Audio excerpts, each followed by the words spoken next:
청계천 뒤편 골목 21살 김정수는 그곳에서 하루 12시간씩 바늘을 잡았습니다. 손가락 끝은 늘 베이고 찔렸지만 그녀는 멈출 수 없었습니다. 뱃속에 아이가 자라고 있었으니까요. 임신 사실을 알자 남자는 떠났습니다. 미안해라는 말 한마디 남기고 사라졌습니다. 정수는 울지 않았습니다. 울 시간에 한 벌이라도 더 박는 게 나았습니다. 그녀는 배가 불러올 때까지 재봉틀 앞에 앉아 있었고 진통이 시작된 날에도 아침 일을 마친 뒤에야 병원으로 향했습니다. 아들 도연이 태어난 날 정수는 작고 붉은 얼굴을 내려다보며 다짐했습니다. 너만큼은 나처럼 안 살 거야. 절대로. 공장 사장은 출산휴가 같은 건 주지 않았습니다. 정수는 아이를 업고 다시 일터로 나갔습니다. 점심시간에 젖을 물리고 저녁에는 등에서 잠든 아들의 숨소리를 들으며 바늘을 움직였습니다. 잠은 4시간이면 좋겠습니다. 남은 시간은 전부 돈이 되었으니까요. 도연이 7살이 되던 해 정수는 월세방을 얻었습니다.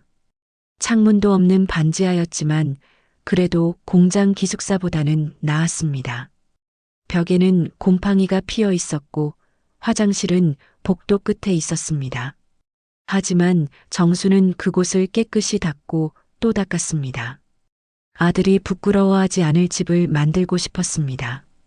도연은 학교에 들어갔습니다. 정수는 새 교복을 사주기 위해 2달 동안 야간 작업을 더했습니다. 학용품은 하나하나 정성껏 골랐고 운동화는 제일 좋은 걸로 샀습니다. 도연이 친구들 앞에서 기죽지 않기를 바랐습니다. 엄마, 이거 너무 비싼 거 아니야? 도연이 물었을 때 정수는 웃으며 대답했습니다. 괜찮아. 엄마가 일 더 하면 돼. 도연은 공부를 잘했습니다. 선생님은 칭찬했고 정수는 그 말을 들을 때마다 가슴이 벅찼습니다. 밤늦게 귀가한 날에도 도연이 책상 앞에 앉아 있는 모습을 보면 피로가 녹아내렸습니다. 그녀의 희망은 단 하나였습니다. 이 아이만큼은 가난의 굴레에서 벗어나게 하는 것. 중학교 입학식 날 정수는 공장에 반차를 냈습니다. 도연의 교복 입은 모습을 보고 싶었습니다. 강당 뒤편에 서서 아들을 바라보는 동안 그녀는 처음으로 자신의 삶이 헛되지 않았다고 느꼈습니다. 하지만 정순 자신의 몸은 조금씩 무너지고 있었습니다. 허리는 끊임없이 아팠고 손목은 부어올랐습니다. 밤이면 진통제를 먹어야 잠들 수 있었습니다. 그래도 병원에는 가지 않았습니다. 진료비가 아까웠고 무엇보다 쉴 시간이 없었습니다. 도연이 고등학생이 되던 해 정수는 40을 넘겼습니다. 공장 동료들은 하나둘 떠나갔지만 그녀는 남았습니다. 갈 곳도 할 줄 아는 것도 이것뿐이었으니까요. 그녀의 하루는 새벽 5시에 시작되어 밤 10시에 끝났습니다. 그 사이에 그녀는 단 한 번도 자신을 위해 시간을 쓴 적이 없었습니다. 어느 토요일 오후 도연이 대학 합격 소식을 가져왔습니다. 엄마 붙었어. 장학금도 받았어. 정수는 눈물을 흘렸습니다. 기쁨의 눈물이었습니다. 그날 밤 그녀는 처음으로 소주를 한 잔 마셨습니다. 삶이 처음으로 보상받는 느낌이었습니다. 하지만 그녀는 몰랐습니다. 자신이 쏟아부은 모든 것이 언젠가 자신을 가두는 쇠사슬이 될 줄은, 희생이 사랑의 증거가 아니라 빚이 되어 돌아올 줄은, 그리고 그 빚이 얼마나 무서운 대가를 요구할지는. 청계천의 봄은 여전히 차가웠고 김정순의 삶도 그러했습니다. 김정수는 52살이 되던 해 여름 공장 계단에서 쓰러졌습니다. 오른쪽 몸이 말을 듣지 않았고 입이 돌아갔습니다. 뇌졸중이었습니다. 병원에서 깨어났을 때 그녀는 자신의 오른팔이 움직이지 않는다는 걸 알았습니다. 어머니, 걱정하지 마세요. 제가 다 돌봐드릴게요. 도연은 병실 침대 옆에 앉아 그렇게 말했습니다. 31살의 그는 중견회사 과장이었습니다. 정순이 평생 꿈꿨던 모습 그대로였습니다. 그녀는 아들의 손을 꼭 잡았습니다. 왼손만 움직였지만 마음은 전부 담았습니다. 미안하다, 도연아. 무슨 말씀이세요? 제가 해야 할 일이에요. 도연은 정순을 자신의 아파트로 데려갔습니다. 강남의 깨끗한 신축 아파트였습니다. 정순은 처음 보는 넓은 거실에서 작아졌습니다. 이곳이 아들이 사는 곳이라는 게 믿기지 않았습니다. 어머니 방은 여기예요. 제 방 바로 옆이라 뭐든 부르시면 바로 올게요. 방은 햇볕이 잘 들었습니다. 새 침대와 옷장, 작은 화장대까지 갖춰져 있었습니다. 정수는 눈물이 났습니다. 고생만 시킨 아들이 이렇게까지 해주다니. 처음 한 달은 괜찮았습니다. 도연은 아침마다 어머니의 약을 챙겼고 재활 운동을 도왔습니다. 저녁에는 함께 식사를 했습니다. 정수는 불편한 몸이었지만 행복했습니다. 하지만 변화는 조용히 시작되었습니다. 어머니, 오늘은 집에 계세요. 밖에 나가시면 위험해요. 복지관 프로그램 있는 날인데 다음에 가세요. 몸이 아직 안 좋으시잖아요. 정수는 고개를 끄덕였습니다. 아들 말이 맞았습니다. 몸이 불편한데 무리하면 안 됐습니다. 그 다음 주에도 같은 말이 반복됐습니다. 어머니, 요즘 날씨가 안 좋아요. 집에 계세요. 복덕방 아주머니가 차 한잔 하자는데 왜 자꾸 밖에 나가려고 하세요? 여기가 불편하세요? 도연의 목소리에 날이 섰습니다. 정수는 입을 다물었습니다. 아들을 화나게 하고 싶지 않았습니다. 어느 날부터 도연은 정순의 휴대폰을 가져갔습니다. 요금 고지서 확인해야 해서요. 나중에 드릴게요. 하지만 휴대폰은 돌아오지 않았습니다. 정순이 물으면 도연은 깜빡했다고만 했습니다. 그렇게 한 달이 지났습니다. 정수는 점점 집안에 갇혔습니다. 도연은 출근할 때 현관문을 이중으로 잠갔습니다. 어머니 안전을 위해서라고 했지만 정수는 알았습니다. 자신이 나갈 수 없게 하려는 거라는 걸. 방문은 항상 열려 있었습니다. 도연이 그렇게 정해놨습니다. 어머니, 혹시 쓰러지시면 제가 바로 봐야 하잖아요. 정수는 옷을 갈아입을 때도 화장실을 갈 때도 불안했습니다. 언제 아들이 들여다볼지 몰랐습니다. 밤에 잠들 때도 마음이 편하지 않았습니다. 약은 도연이 직접 먹여줬습니다. 정순이 스스로 먹으려 하면 도연은 손을 잡았습니다. 제대로 못 드시잖아요. 제가 해드릴게요. 그러면서 입을 벌리라고 했습니다. 정수는 어린아이처럼 입을 벌려야 했습니다. 어느 날 저녁 정수는 용기를 냈습니다. 도연아, 나 복지관 가고 싶다. 사람들도 만나고 싶고, 어머니는 여기 계세요. 왜? 내가 왜 나가면 안 돼? 도연의 얼굴이 굳었습니다. 제가 어머니를 평생 돌봐드린다고 했잖아요. 그런데 왜 자꾸 밖으로 나가려고 하세요? 제가 믿음이 안 가세요? 그게 아니라, 아니면 다른 사람들한테 가서 뭐라고 하려는 거예요? 아들이 엄마 학대한다고? 정수는 말문이 막혔습니다. 도연의 눈빛이 차가웠습니다. 처음 보는 표정이었습니다. 어머니, 저 평생 어머니한테 받기만 했잖아요. 이제 제가 갚을 차례예요. 그러니까 제 말 좀 들어주세요. 그날 밤 정수는 잠들 수 없었습니다.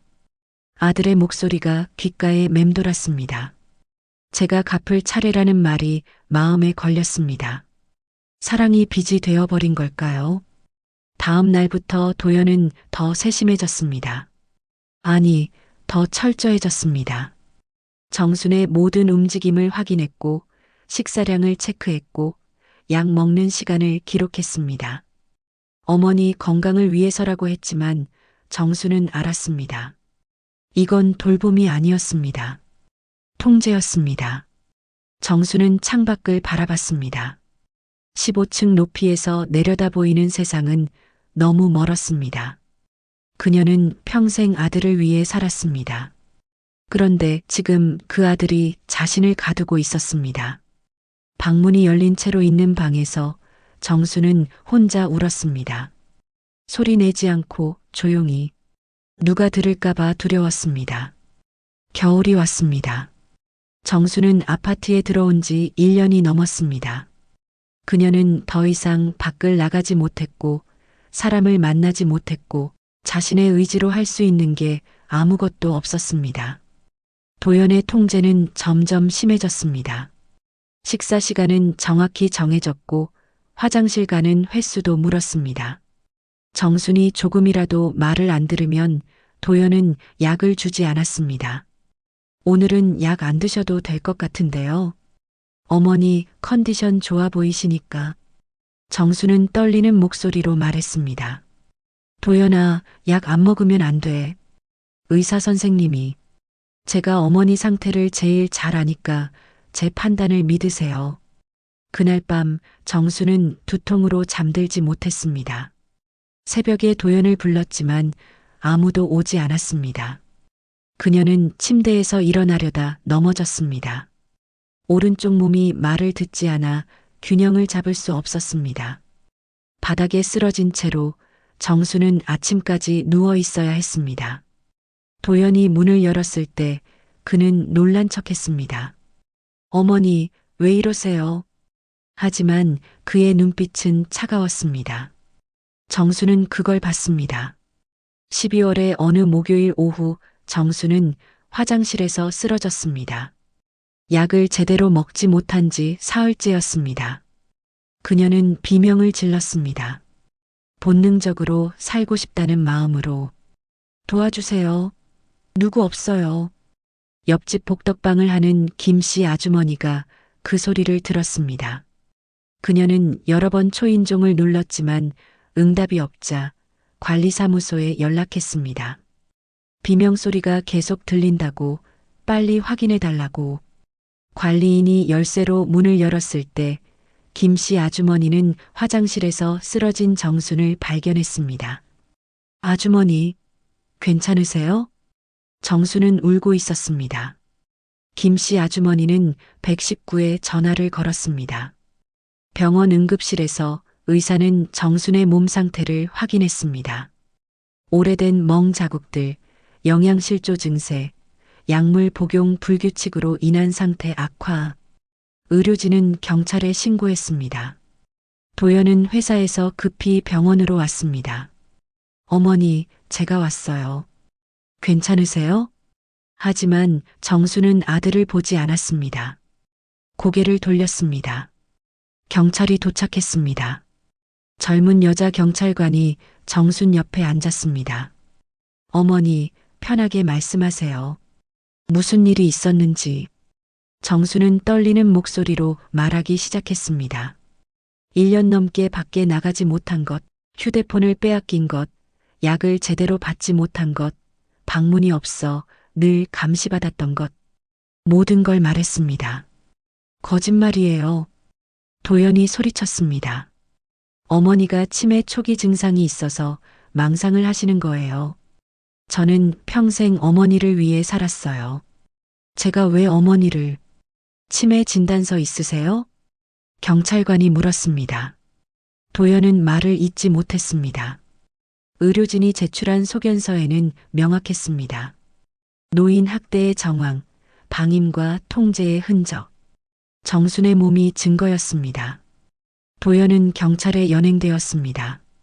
그는 끝까지 부인했지만 아파트 CCTV와 이웃들의 진술이 쌓였습니다. 한 번도 어머니와 밖에 나온 적 없다는 것, 택배기사도 집 안으로 들어오지 못하게 했다는 것.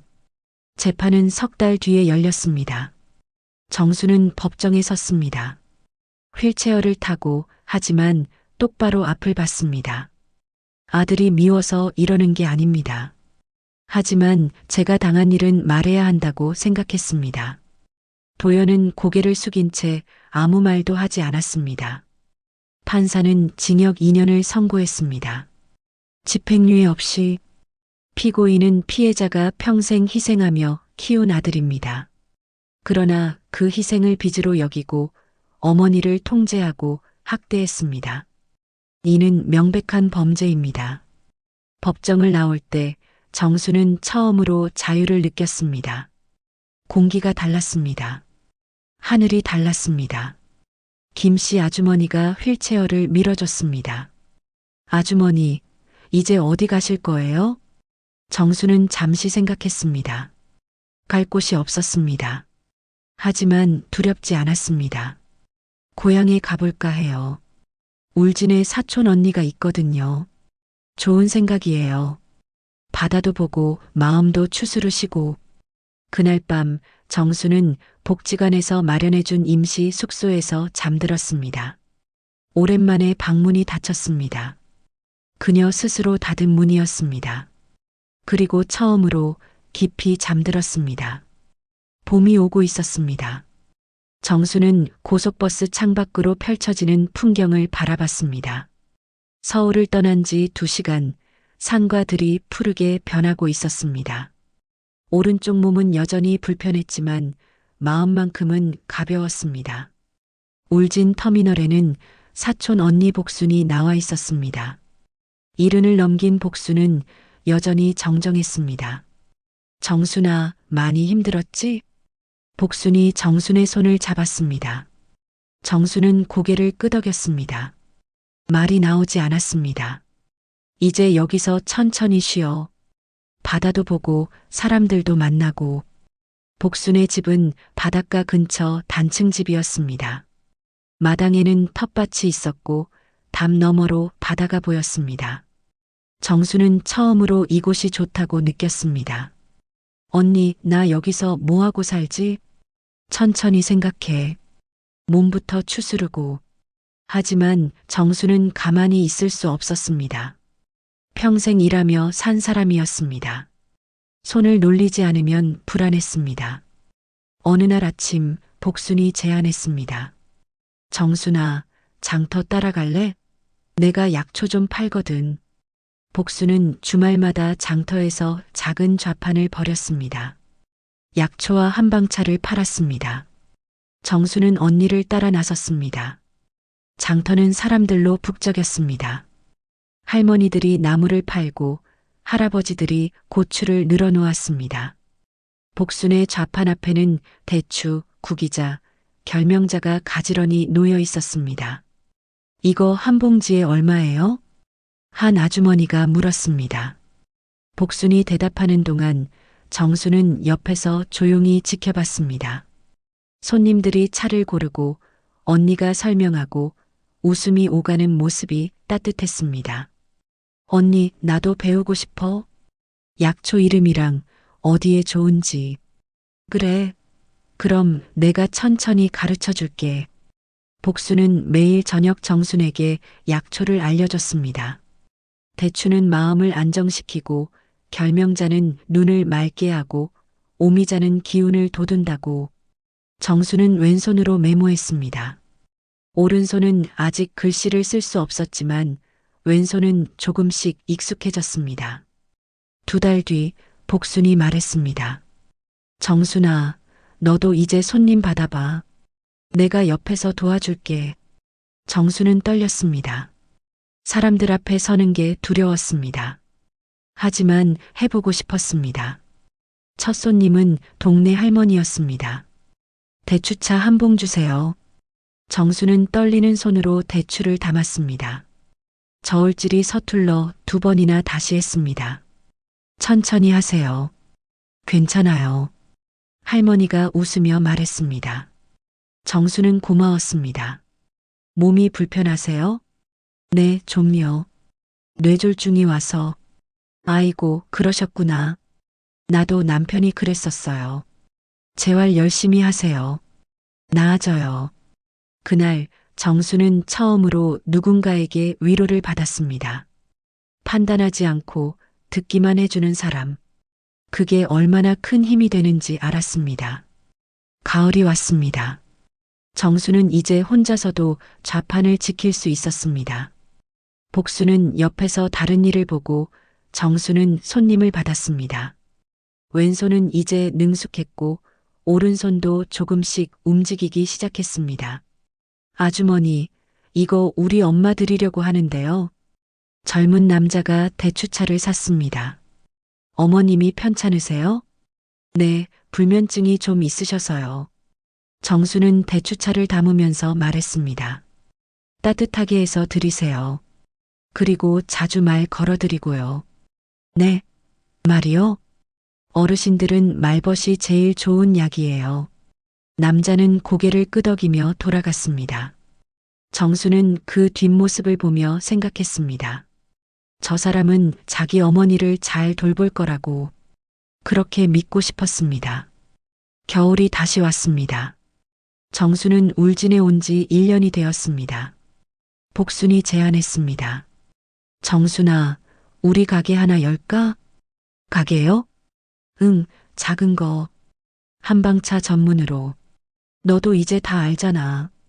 정수는 망설였습니다. 자신이 가게를 할 수 있을까? 하지만 해보고 싶었습니다. 언니, 나 할 수 있을까? 할 수 있어. 너 잘하고 있어. 두 사람은 시장 입구에 작은 가게를 열었습니다. 간판에는 바람꽃 한방차라고 적었습니다. 정순이 지은 이름이었습니다. 바람에도 꺾이지 않는 꽃처럼 살고 싶다는 뜻이었습니다. 가게는 작았지만 따뜻했습니다. 손님들이 하나둘 찾아왔습니다. 차를 사러 오는 사람도 있었고 그냥 이야기하러 오는 사람도 있었습니다. 정수는 그들의 말을 들어줬습니다. 아주머니, 저희 엄마가 많이 좋아졌어요.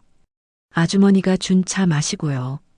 어느 날 그 젊은 남자가 다시 왔습니다. 정수는 기뻤습니다. 다행이네요. 아주머니도 많이 좋아 보이세요. 처음 봤을 때보다. 정수는 웃었습니다. 맞았습니다. 그녀는 변하고 있었습니다. 오른손은 이제 컵을 들 수 있었습니다. 걷는 것도 조금 나아졌습니다. 무엇보다 마음이 가벼워졌습니다. 어느 봄날 저녁 정수는 바닷가에 앉아 있었습니다. 파도 소리가 들렸습니다. 그녀는 생각했습니다. 자신이 이렇게 다시 살 수 있을 줄 몰랐다고. 누군가를 돌보는 게 아니라 누군가에게 도움이 되는 삶이 이렇게 좋을 줄 몰랐다고. 정순아, 들어가자. 밥 먹어야지. 복순이 불렀습니다. 정수는 일어섰습니다. 천천히 하지만 혼자 힘으로. 그리고 언니를 따라 집으로 향했습니다. 그날 밤 정수는 일기를 썼습니다. 왼손으로 서툴지만 또박또박. 오늘도 나는 살았다. 그리고 내일도 살 것이다. 세월은 흘렀습니다. 정순이 울진에 내려온 지 20해가 지났습니다. 그녀는 이제 70을 넘겼습니다. 바람꽃 한방차는 마을 사람들의 사랑방이 되었고 정수는 마을 어르신들의 모임을 이끌었습니다. 오른쪽 몸은 여전히 불편했지만 그녀는 행복했습니다. 매일 아침 가게 문을 열고 손님을 맞고 차를 나누고 이야기를 들어주는 살. 그것만으로 충분했습니다. 어느 가을 오후 가게 문이 열렸습니다. 한 남자가 들어왔습니다. 휠체어를 타고 있었습니다. 얼굴은 수척했고 머리는 백발이었습니다. 정수는 잠시 숨이 멈췄습니다. 도연이었습니다. 어머니, 목소리가 떨리고 있었습니다. 정수는 아무 말도 하지 않았습니다. 어머니, 저예요. 도연이요. 정수는 찻잔을 내려놓았습니다. 손이 떨렸지만 표정은 평온했습니다. 무슨 일로 왔습니까? 존댓말이었습니다. 도연은 고개를 숙였습니다. 용서를 구하러 왔습니다. 저 다발성 경화증이 왔어요. 5년 전부터요. 이제 혼자서는 아무것도 못해요. 정수는 도연을 바라봤습니다. 창백한 얼굴, 떨리는 손. 한때 자신을 가뒀던 그 사람이 이제는 스스로 갇혀 있었습니다. 그래서 용서를 구하러 온 겁니까? 어머니, 제가 잘못했어요. 너무 잘못했어요. 매일 후회하면서 살았어요. 도연이 울기 시작했습니다. 정수는 가만히 지켜봤습니다. 어머니, 저 이제 어떻게 살아야 할지 모르겠어요. 도와주세요. 정수는 천천히 입을 열었습니다. 내 아들은 오래전에 죽었습니다. 어머니, 당신이 나를 가뒀을 때 내 아들은 이미 죽었어요. 지금 내 앞에 있는 건 나를 지옥에 가둔 낯선 사람일 뿐이에요. 도연은 울음을 멈추지 못했습니다. 정수는 계속 말했습니다. 나는 당신을 용서할 수 없어요. 그리고 용서할 필요도 없어요. 어머니, 제발. 하지만 한 가지는 말해주고 싶어요. 정수는 도연의 눈을 똑바로 봤습니다. 당신도 살아야 해요. 당신 방식대로. 나한테 의지하지 말고 다른 누구한테 기대지 말고 당신 스스로 서는 법을 배워야 해요. 저 혼자서는 못해요. 나도 그랬어요. 혼자서는 못할 것 같았어요. 하지만 해냈어요. 정수는 자리에서 일어났습니다. 이제 가세요. 다시는 오지 마세요. 도연은 더 이상 말하지 못했습니다. 그는 고개를 숙인 채 휠체어를 돌렸습니다. 가게 문이 닫혔습니다. 정수는 창밖을 바라봤습니다. 도연의 뒷모습이 점점 작아졌습니다. 그녀는 눈물을 흘렸습니다. 슬픔의 눈물이 아니었습니다. 해방의 눈물이었습니다. 그날 저녁 정수는 마을 어르신들과 모임을 가졌습니다. 황혼 모임이라고 불렀습니다. 일주일에 한 번 가게 문을 닫고 함께 차를 마시며 이야기를 나눴습니다. 정순 선생, 오늘 무슨 일 있었어요? 얼굴이 좀 그래요. 복순이 물었습니다. 정수는 잠시 망설이다가 말했습니다. 아들이 다녀갔어요. 모두가 조용해졌습니다. 정순의 이야기는 마을 사람들 모두가 알았습니다. 괜찮으세요? 괜찮아요. 이제 정말 끝났어요. 한 할머니가 정순의 손을 잡았습니다. 잘하셨어요. 선생님은 정말 강한 사람이에요. 강한 게 아니에요. 그냥 살고 싶었을 뿐이에요. 정수는 웃었습니다. 진심으로.